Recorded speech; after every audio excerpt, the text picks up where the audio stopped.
main road T-Rex breakout.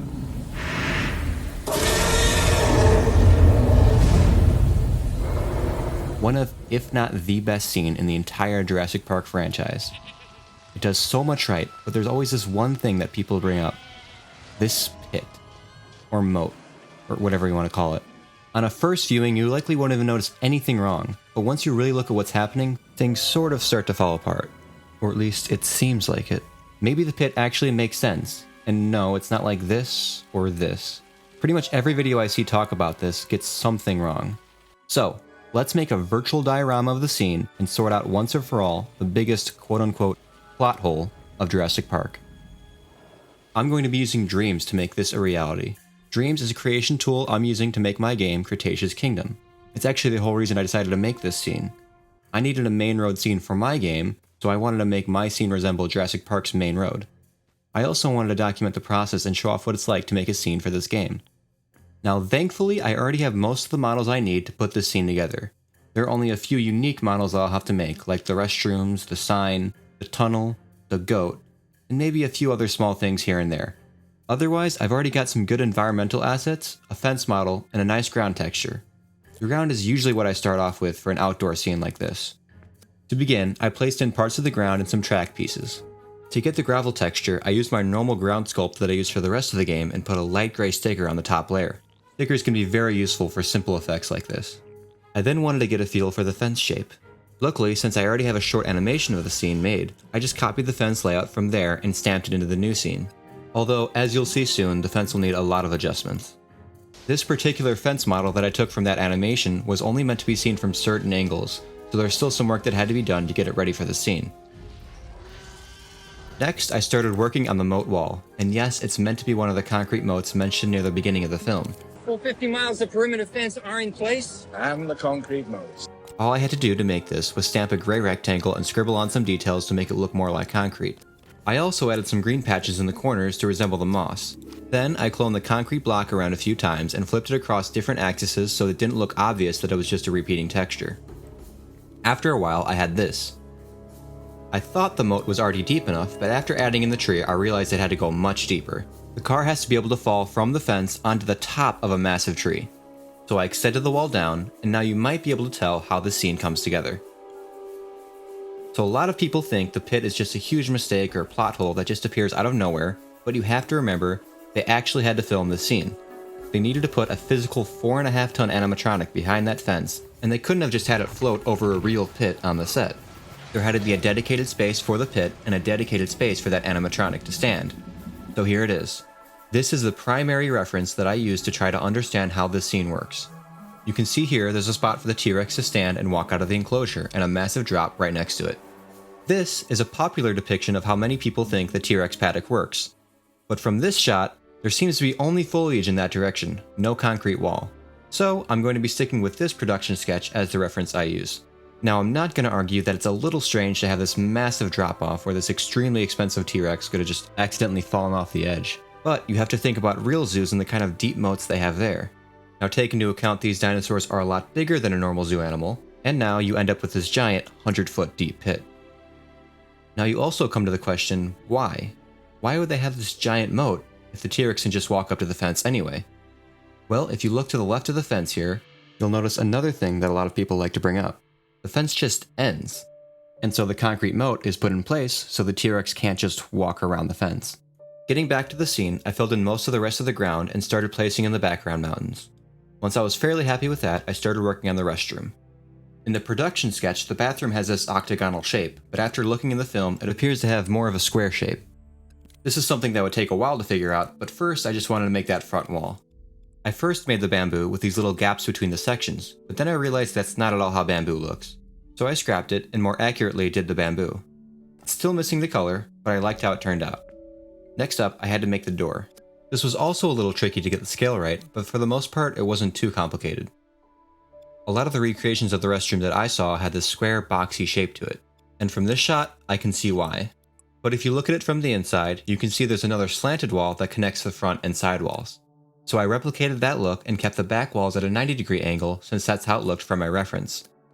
After that, I started coloring the walls and adding some details. Then it was time to work on the roof. Once I was happy with that, all I had to do was make the symbol on the front door. I already sort of had a template for this, but I had to make the circular symbol on top. When I was done with that, I adjusted some proportions and did some finishing touches, and began to work on the next unique model that I needed for the scene, the tunnel. The hardest thing about this model was again getting the proportions right. After painting in some details and finishing up the tunnel, I started working on the mountain that it goes through, and finally started adding some foliage to the scene. Throughout most of the building process, the foliage might look a little rough, but there's one step at the end that really brings it to life, but first I need to finish all the foliage in the scene before I can do that. Around this time I realized I was missing something from the scene that I already had a model for, the motion sensor. The motion sensor actually partially appears in the film, so I placed it right about where I thought it should go, and got back to work on the foliage. Working on the environment can definitely get a little draining after a while since there's no auto tree placer or foliage brush. Every piece has to be placed and cloned by hand. So to sort of take a break, I started working on the Tyrannosaurus Rex sign that appears outside the restroom. Luckily, like most of the other assets in the scene, this sign was pretty simple. I laid out the basic shape and added some cracks and details. I then added the T-Rex symbol and lettering and made a camera symbol on top. I then finished by adding the no feeding or flash photography sign at the bottom. Next, I made the goat feeder and added the 10,000 volt sign as well as the no feeding sign on the fence. Then I added the T-Rex model to make sure there was really enough space for the T-Rex to stand and eat the goat without falling over the edge of the moat. I then did a ton more foliage work and added this cloud effect to the mountains. After finally finishing the foliage, it was time to add the shadows. This is what really brings the scene to life, but the shadows have to be added manually. The model for the leaves that I use just don't work well for the global lighting that Dreams has. So I had to use this fake shadow technique to make it really look good. All I have to do is cover all of the leaves in the scene with this invisible sculpture that can cast shadows.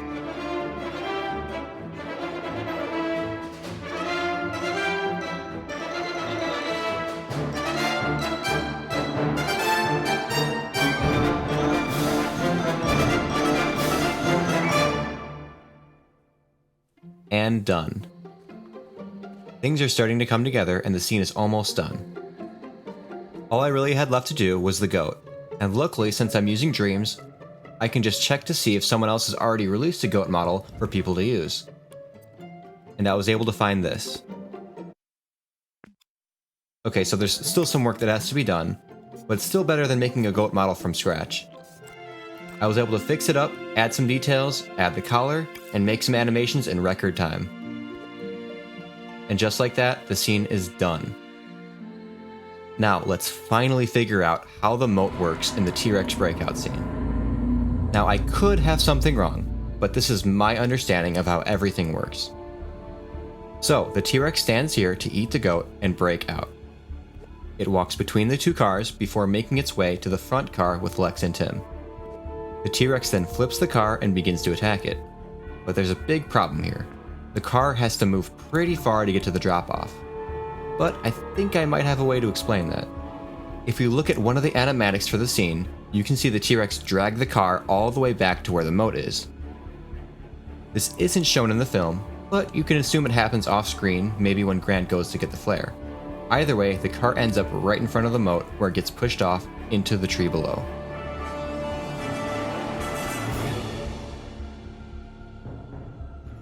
And to try to make things as clear as possible, I'm going to make it day and get rid of all the foliage. The T-Rex walks out here, drags the car over here, and pushes it off the edge over here. I'm not exactly sure why they didn't include the scene of the T-Rex dragging the car for extra clarity, but maybe they just couldn't get that shot to work, or they had to cut it for some other reason. Either way, I hope this video helped you better understand the scene and maybe even explain the deepest plot hole of Jurassic Park.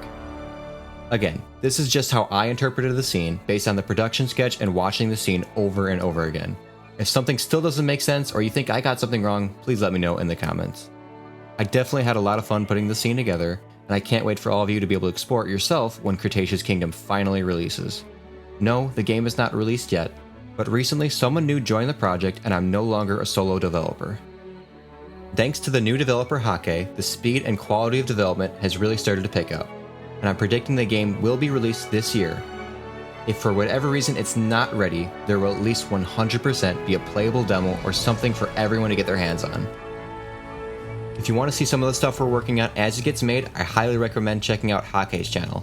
I'll be linking it in the description. And if you want to see more videos more often, consider subscribing and liking the video. The wait between videos will not be that long anymore. Thank you all so much for watching. This has been Krenautican, and I'll see you next time. I mean, it hasn't been that long since my last upload, right? Oh my god.